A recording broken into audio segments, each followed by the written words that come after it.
Hello every one, എല്ലാവരും സുഖമായിരിക്കുന്നെന്ന് വിശ്വസിക്കുന്നു. ഇന്നത്തെ ഒരു വീഡിയോയിലേക്ക് എല്ലാവർക്കും സ്വാഗതം. ഇന്ന് നമ്മൾ പറയാൻ പോകുന്ന ടോപ്പിക് എന്ന് പറയുന്നത് ഓവർ തിങ്കിങ്ങിനെ കുറിച്ചിട്ടാണ്. ഫസ്റ്റ് നമുക്കപ്പോൾ ചിന്ത എന്താണ് എന്ന് നോക്കാം. എന്താണ് ചിന്ത എന്ന് പറയുന്നത്? അതെ, നമ്മുടെ മനസ്സിൻ്റെ ഭാഷയെയാണ് നമ്മൾ തിങ്കിങ് എന്ന് പറയുന്നത്, അതായത് ചിന്തകൾ എന്ന് പറയുന്നത്. മനസ്സിൻ്റെ ഭാഷ എന്ന് പറയുമ്പം നമ്മളുടെ ബ്രെയിനിലോട്ട് വരുന്ന ആശയങ്ങളെ, നമ്മൾ കാണുന്ന കാര്യങ്ങളെ, ഇതൊക്കെ പ്രോസസ്സ് ചെയ്യുന്നത് നമ്മുടെ തിങ്കിങ് എന്ന് പറയുന്ന ഒരു കാര്യത്തിലൂടെയാണ്. നമ്മുടെ ചിന്തിക്കാനുള്ള കഴിവ് നമുക്കുള്ളത് കൊണ്ടാണ് എല്ലാ കാര്യങ്ങളും വ്യക്തമായിട്ട് നമുക്ക് മനസ്സിലാക്കാനും കാര്യങ്ങളെക്കുറിച്ച് അറിയാനുമെല്ലാം സാധിക്കുന്നത്. ശരിയല്ലേ?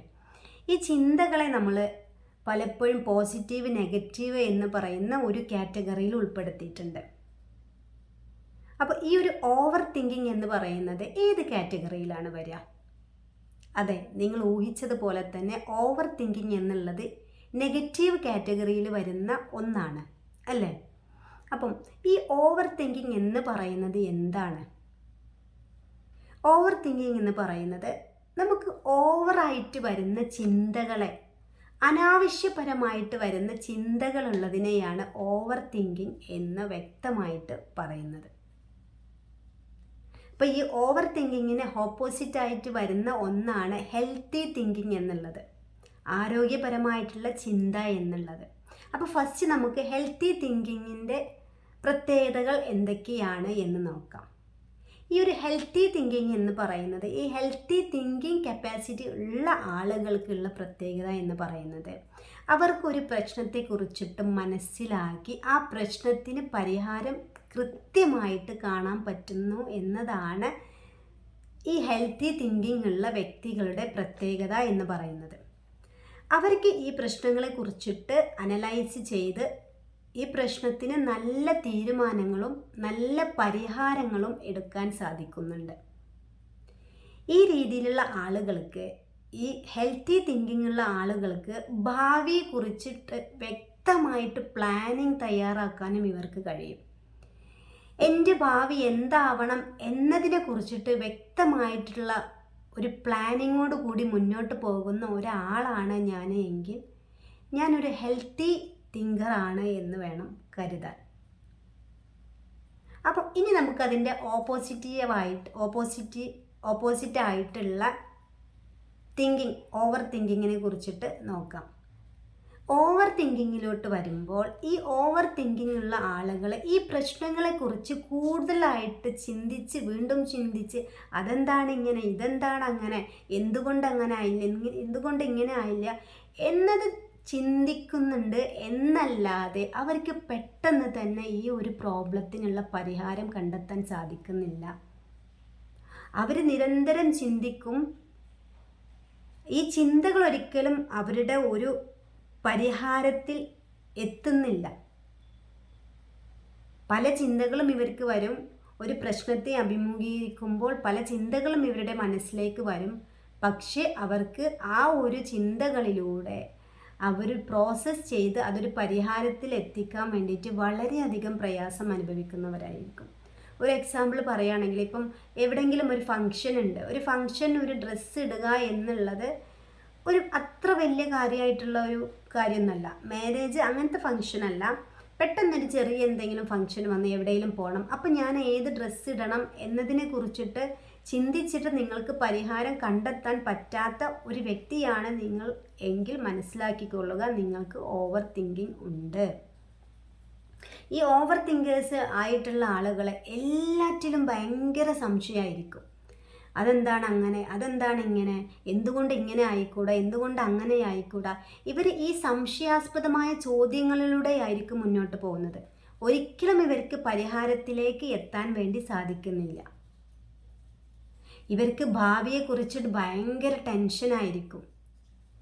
ഈ വ്യക്തികൾ, ഈ ഓവർ തിങ്കിങ് ഉള്ള വ്യക്തികൾ ഒരിക്കലും പ്രസൻറ്റ് മൊമെൻറ്റിൽ അല്ല ജീവിക്കുന്നത്. ഒന്നൊക്കെ അവരെന്തിലായിരിക്കും, പാസ്റ്റിലായിരിക്കും, അല്ലെങ്കിൽ ഫ്യൂച്ചറിനെ കുറിച്ചുള്ള വേവലാതികൾ നിറഞ്ഞതായിരിക്കും അവരുടെ ജീവിതം എന്ന് പറയുന്നത്.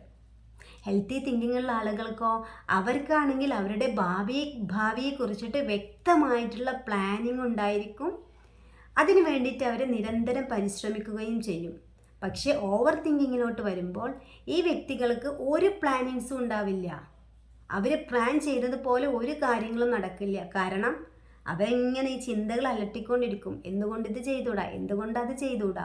ഇപ്പം നമുക്ക് ഒരു ഉദാഹരണം നോക്കാം. ഇപ്പോൾ ഒരാൾ എനിക്കൊരു മെസ്സേജ് അയച്ചു. ഇപ്പം ഞാനൊരു ഓവർ തിങ്കിങ് ഉള്ള ആളാണ് എന്ന് നിങ്ങൾ വിചാരിച്ചോളൂ. അപ്പോൾ എനിക്കൊരാൾ മെസ്സേജ് അയച്ചു. അപ്പോൾ ഞാൻ അയാൾക്ക് റിപ്ലൈ കൊടുത്തു. ഇതാണ് ഇന്നത് എന്നൊക്കെ പറഞ്ഞാൽ റിപ്ലൈ കൊടുത്തു. വീണ്ടും അയാൾ എനിക്ക് എന്തെങ്കിലും കാര്യം ആവശ്യപ്പെട്ട മെസ്സേജ് അയച്ചു. പക്ഷെ ആ സമയത്ത് എനിക്കത് നോക്കാനോ അതിന് റിപ്ലൈ കൊടുക്കാനോ കഴിഞ്ഞില്ലെങ്കിൽ ഓവർ തിങ്കിങ് ഉള്ള ആളാണ് ഞാനെങ്കിൽ ഞാൻ വിചാരിക്കും, ഇനിയിപ്പോൾ അവരെ എന്ത് വിചാരിക്കും, അവർ മോശമായിട്ട് വിചാരിച്ചോ, ഞാൻ തിരക്കിലായിരുന്നല്ലോ, എന്തുകൊണ്ടാണ് ഇപ്പം എനിക്കത് ചെയ്യാൻ പറ്റാത്തതെന്ന് അവർ ചിന്തിച്ചോ. അങ്ങനെ ചിന്തിക്കുന്ന ആളുകളാണ് ഓവർ തിങ്കിങ് എന്ന് പറയുന്നത്. ഇപ്പോൾ നമുക്ക് ഒരു എക്സാം ഉണ്ടെന്ന് വിചാരിക്കാം. അപ്പോൾ ഈ ഹെൽത്തി തിങ്കിങ് ഉള്ള ആളുകളാണെങ്കിൽ ആ എക്സാമിനെ കുറിച്ചിട്ട് നന്നായിട്ട് പഠിക്കും, അതിന് വേണ്ടിയിട്ട് നന്നായിട്ട് പ്രിപ്പയർ ചെയ്ത് നല്ല രീതിയിൽ പോയിട്ട് എക്സാം അറ്റൻഡ് ചെയ്യും.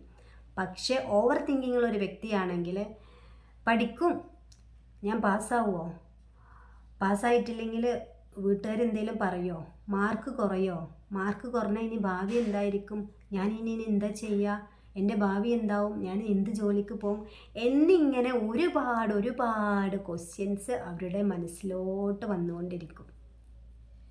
ഓവർ തിങ്കിങ് മനസ്സിലാവാൻ വേണ്ടിയിട്ട് ഒരു ഉദാഹരണം കൂടി ഞാൻ ഈ ഒരു അവസരത്തിൽ പറഞ്ഞു തരാം.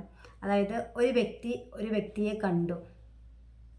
ഒരു എ എന്ന് പറയുന്ന വ്യക്തി ബി എന്ന് പറയുന്ന വ്യക്തിയെ കണ്ടു. ഇപ്പം ബി എന്ന് പറയുന്ന വ്യക്തി ഈ ഓവർ തിങ്കിങ് ഉള്ള വ്യക്തിയാണെങ്കിൽ ഈ എ എന്ന് പറയുന്ന വ്യക്തി ബി എന്ന് പറയുന്ന വ്യക്തി എക്ക് കൈ കൊടുത്തിട്ട് ഗുഡ് മോർണിംഗ് ഒക്കെ പറഞ്ഞു ഇങ്ങനെ സംസാരിച്ചുകൊണ്ടിരിക്കുന്നതിനിടയിൽ എ എന്ന് പറയുന്ന വ്യക്തി പെട്ടെന്ന് അർജൻറ്റായിട്ട് പോകേണ്ടി വന്നു, കോള് വന്നിട്ട്. അപ്പോൾ ഈ ബി എന്ന വ്യക്തി ചിന്തിക്കുക എന്താണ്, എന്നോടിപ്പോൾ അവന് സംസാരിക്കാൻ താല്പര്യമില്ലാത്തതുകൊണ്ടായിരിക്കില്ല അവൻ പോയിട്ടുണ്ടാവുക, എൻ്റെ ഭാഗത്ത് എന്തെങ്കിലും മിസ്റ്റേക്ക് ഉണ്ടായോ, എൻ്റെ ഭാഗത്ത് എന്തെങ്കിലും തെറ്റുണ്ടായോ, അതുകൊണ്ടായിരിക്കൂല അവൻ പോയിട്ടുണ്ടാവുക. അങ്ങനെ ഓവറായിട്ട് അവിടെ ആ ഒരു തിങ്കിങ് പ്രോസസ്സിന് ഒരു സാധ്യതയേ ഇല്ല. എന്നാലും ഓവറായിട്ട് തിങ്ക് ചെയ്തിട്ട് അത് ചളമാക്കി കുളമാക്കുക എന്ന് പറയില്ലേ, ആ ഒരു രീതിയാണ് ഈ ഓവർ തിങ്കേഴ്സ് ശീലിക്കുന്നത്. ഈ ഓവർ തിങ്കിങ് എന്ന് പറയുന്നത് നമ്മൾ ഇപ്പോഴേ അതിനെതിരെ ഈ ഓവർ തിങ്കിങ് ഒഴിവാക്കി കഴിഞ്ഞിട്ടില്ലെങ്കിൽ ഭാവിയിൽ അത് ഭയങ്കരമായിട്ടുള്ള സംശയരോഗത്തിലേക്ക് നയിക്കും. അപ്പോൾ ഇനി അടുത്തതായിട്ട് നമുക്ക് ഈ ഓവർ തിങ്കിങ് എങ്ങനെയെല്ലാം മാറ്റിയെടുക്കാം എന്നുള്ളതിനെ കുറിച്ചിട്ട് നോക്കാം. ഫസ്റ്റായിട്ട് നമുക്ക് മെഡിറ്റേഷൻ ചെയ്യാം. മെഡിറ്റേഷൻ എന്ന് പറയുന്നത് എല്ലാ കാര്യങ്ങൾക്കും ഉള്ള ഒരു പരിഹാരമാണ്. കുറച്ച് സമയം നമ്മൾ സൈലൻറ്റിലിരുന്ന് നമ്മുടെ ശ്വാസത്തിൽ മാത്രം ഫോക്കസ് കൊടുത്തിട്ട് അങ്ങനെയേ ഇരിക്കുക. ഈ ഒരു മെഡിറ്റേഷൻ ചെയ്യുന്നതിലൂടെ നിങ്ങളുടെ ചിന്താ പ്രോസസ്സ്, നിങ്ങളുടെ മനസ്സിലുള്ള നെഗറ്റീവ് കാര്യങ്ങളെല്ലാം റിമൂവ് ചെയ്യാൻ വേണ്ടിയിട്ട് പറ്റും. അടുത്തതായിട്ട് ചെയ്യാൻ പറ്റുന്നത്, ഈ ചിന്തകൾ വരുമ്പോൾ, നെഗറ്റീവായിട്ടുള്ള ചിന്തകൾ വരുമ്പോൾ അതെല്ലാം ഒരു പേപ്പറിൽ എഴുതിയിട്ട് അതിന് പോസിറ്റീവ് ചിന്തകളിലോട്ട് മാറ്റി എഴുതിയിട്ട് ആ പോസിറ്റീവ് ചിന്തകളെ നിങ്ങളിങ്ങനെ പറഞ്ഞുകൊണ്ടിരിക്കുക. എൻ്റെ ചിന്തകളെ എനിക്ക് നിയന്ത്രിക്കാൻ കഴിയുന്നുണ്ട്, ഞാൻ പോസിറ്റീവായിട്ടാണ് ചിന്തിക്കുന്നത് എന്നുള്ള രീതിയിലുള്ള അഫർമേഷൻസ് ക്രിയേറ്റ് ആക്കിയിട്ട് അതങ്ങനെ നിങ്ങൾക്ക് പറഞ്ഞുകൊണ്ടിരിക്കാം. പലപ്പോഴും ഈ ഓവർ തിങ്കിങ് വരുന്നത് വെറുതെ ഒരു പണിയില്ലാതിരിക്കുന്ന ആളുകൾക്ക് ഭയങ്കരമായിട്ടുള്ളൊരു ഓവർ തിങ്കിങ് വരും. അപ്പോൾ അവർക്ക് എന്ത് ചെയ്യാം, എന്തെങ്കിലും അവർക്ക് ഇഷ്ടപ്പെട്ട കാര്യങ്ങളിൽ ഫോക്കസ് കൊടുത്തിട്ട് അതിൽ ഇൻവോൾവ് ചെയ്യാം. ഈ ഒരു ഇൻവോൾവ് ചെയ്യുന്നതിലൂടെ അവർക്കും എങ്ങനെ ഈ ഒരു ഓവർ തിങ്കിങ്ങിൽ നിന്നും പുറത്ത് കടക്കാൻ വേണ്ടിയിട്ട് പറ്റും. ഇനി ഓവർ തിങ്കിങ് ഒഴിവാക്കാൻ വേണ്ടിയിട്ട് നെക്സ്റ്റ് ചെയ്യാൻ പറ്റുന്ന ഒരു കാര്യം എന്ന് പറയുന്നത്, നമുക്ക് മറ്റുള്ളവർ സംസാരിക്കുന്നതിലോട്ട് മറ്റുള്ളവരെ നിരീക്ഷിക്കുക. അവരേത് രീതിയിലാണ് സംസാരിക്കുന്നത്, എങ്ങനെയാണ് സംസാരിക്കുന്നത് എന്നുള്ളതെല്ലാം മനസ്സിലാക്കി, അതായത് നമുക്ക് ഓരോ വ്യക്തികളോടും സംസാരിക്കുമ്പോൾ, ഇടപഴകുമ്പോൾ നമുക്ക് പുതിയ ഓരോ കാര്യങ്ങൾ ലഭിക്കും. അപ്പോൾ നിങ്ങൾക്ക് വലിയ ബെസ്റ്റ് ഫ്രണ്ട്സൊക്കെ ഉണ്ടെങ്കിൽ, ഇങ്ങനെ ഈ ഓവർ തിങ്കിങ് ഉള്ള ആളുകളാണെങ്കിൽ ഇങ്ങനെ ചിന്തിക്കാൻ പാടുണ്ടോ ഇല്ല എന്നുള്ളതിനെ കുറിച്ചിട്ടൊരു ചർച്ചയൊക്കെ വെച്ചിട്ട് ഒരു സപ്പോർട്ട് മറ്റുള്ളവരിൽ നിന്നും നിങ്ങൾക്ക് നേടിയെടുക്കാൻ വേണ്ടിയിട്ട് പറ്റും. അപ്പോൾ ഓവർ തിങ്കിങ് ഒഴിവാക്കാനുള്ള കാര്യങ്ങൾ പറഞ്ഞു. പിന്നെ വേറൊരു കാര്യം കൂടി നമുക്ക് ചെയ്യാം. നമ്മളിങ്ങനെ ഓവറായിട്ട് കുറേ സമയം ഒരു കാര്യത്തെക്കുറിച്ചിട്ട് തന്നെ ചിന്തിച്ചിരിക്കുമല്ലോ. അപ്പോൾ ഫസ്റ്റ് സ്റ്റെപ്പ്, ഈ ഓവർ തിങ്കിങ് ഒഴിവാക്കുന്ന ഒരു ഫസ്റ്റ് സ്റ്റെപ്പിലാണ് നിങ്ങളെങ്കിൽ ഒരു കുറച്ച് സമയം ആ കാര്യത്തെ ചിന്തിച്ചിട്ട് പിന്നെ ക്യാൻസൽ ചെയ്ത് ആ ചിന്തയിൽ നിന്ന് പൂർണ്ണമായിട്ടും വിട്ടു പോവുക. ഓക്കെ, അപ്പം ഇങ്ങനെ പൂർണ്ണമായിട്ട് ഈ ചിന്തയിൽ നിന്ന് വിട്ടുപോയിട്ട് പിന്നെ നമ്മുടെ മനസ്സിലോട്ട് ഈ ഒരു ചിന്തകൾ വരുമ്പോൾ അപ്പം തന്നെ അത് ക്യാൻസൽ ചെയ്ത് ആ ചിന്തകൾ അവിടെ സ്റ്റോപ്പ് ചെയ്യാം. പിന്നെ ഏറ്റവും നല്ല എഫക്റ്റീവായിട്ടുള്ള ഒരു കാര്യമാണ് അടുത്തൊരു പോയിന്റ് എന്ന് പറയുന്നത്. കുറച്ച് പ്രാക്ടീസ് ചെയ്യാൻ കുറച്ച് ബുദ്ധിമുട്ടായിരിക്കും. അതായത് ഈ നിമിഷത്തിൽ ലിവ് ഇൻ ദ പ്രസൻറ്റ്, ഈ നിമിഷത്തിൻ്റെ മനോഹാരിത മനസ്സിലാക്കി ഈ നിമിഷത്തിൽ ജീവിക്കുക. ഇപ്പം ഞാൻ ചെയ്യുന്ന കാര്യം, ഇപ്പം ഞാൻ വീഡിയോ എടുക്കുകയാണ്, അപ്പോൾ ഈ ഒരു വീഡിയോയിൽ മാത്രം കോൺസെൻട്രേറ്റ് ചെയ്യുക. ഇനി നമ്മൾ ഫുഡ് കഴിക്കുമ്പോൾ ആ ഒരു ഫുഡിൽ മാത്രം കോൺസെൻട്രേറ്റ് ചെയ്യുക. അങ്ങനെ ആ നിമിഷത്തിൽ നിങ്ങൾ ജീവിക്കാൻ വേണ്ടി ശ്രദ്ധിക്കുക. ഓക്കെ, വീഡിയോ എല്ലാവർക്കും ഇഷ്ടമായെന്ന് വിശ്വസിക്കുകയാണ്. അടുത്ത വീഡിയോയുമായിട്ട് വീണ്ടും കാണാം.